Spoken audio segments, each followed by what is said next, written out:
弟兄姊妹平安，今天是2024年的11月21号。今天的经文是诗篇93篇，以西结书28章第1节到第10节，使徒行传第7章54节到第8章的第1节。今天的主题是主的荣光。许多传统宗教都会将人当成神子，特别是王或是皇帝，他们都会将自己当成为神明。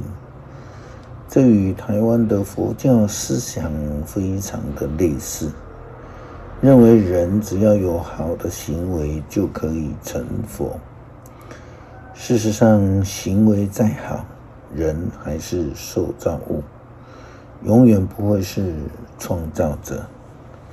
先知以西结在以西结书28章第1节到第10节当中，对的外邦的泰尔王提醒，这样说道：上主对我说话，他说，必朽的人啊，要告诉泰尔王，我至高的上主这样说，你自负地说你是神，你像神明坐在海中的宝座上。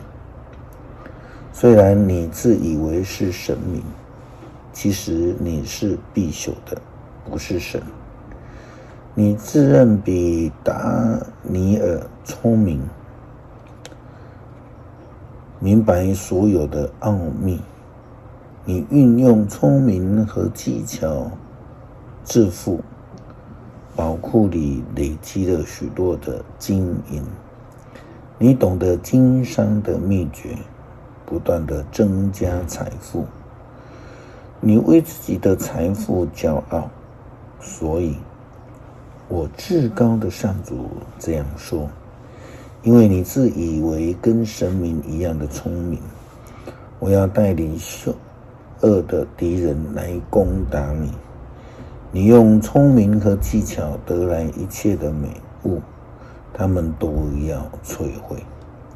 他们要杀你，要把你沉入海底。他们来杀你的时候，你还敢自称为神明吗？当你面对杀害你的人的时候，你就知道自己是必朽的，不是神。你要死在不敬虔的外国人的手中。我至高的上主这样宣布了。经文一开始，先知就这样说了：必朽的人啊，是的，人是必朽的。因为再有能力的人，或是地位再高的人，都不是创造者，不是那个永恒的上帝，而且终有一天呢，都会朽坏，都必要消失。司提反是第一位受难殉道的人，他非常清楚自己的呼召，就是要传复活的基督。他并不怕罗马的军队，更不怕犹太人的压迫，他更不怕死亡的威胁。司提反在面对审判的时候，反而更勇敢、更清楚地见证复活的耶稣基督，以及传扬那复活的福音。因而他得罪了犹太人以及祭司、大祭司们。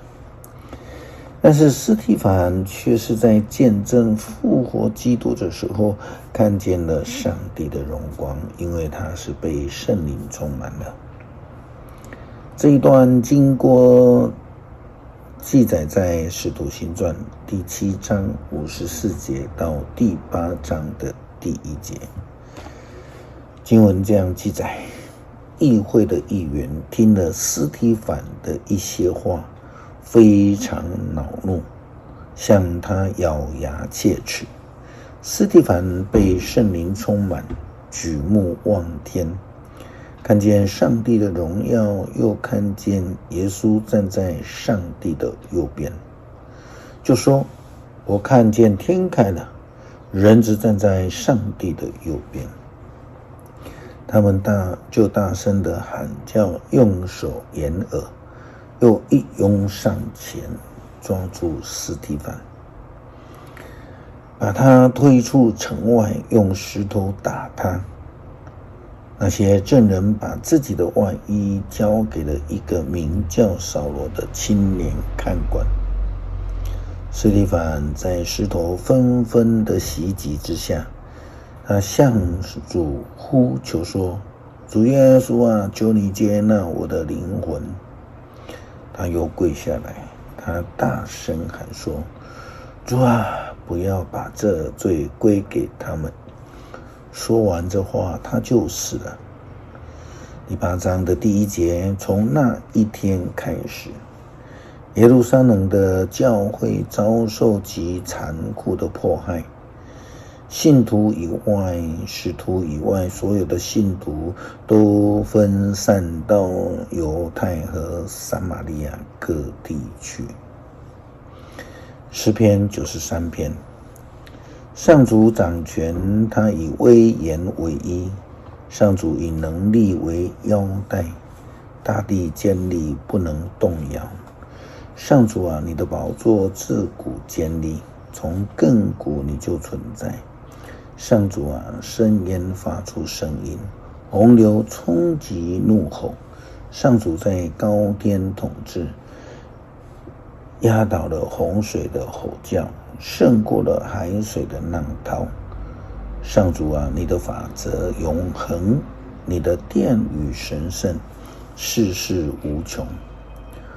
天父，我们恳求你，让我们有司提反的勇气及呼召，能够明白你所摆在我们眼前的呼召，努力追求上帝的荣光，去关心软弱的人。祷告奉主耶稣基督圣名求，阿们。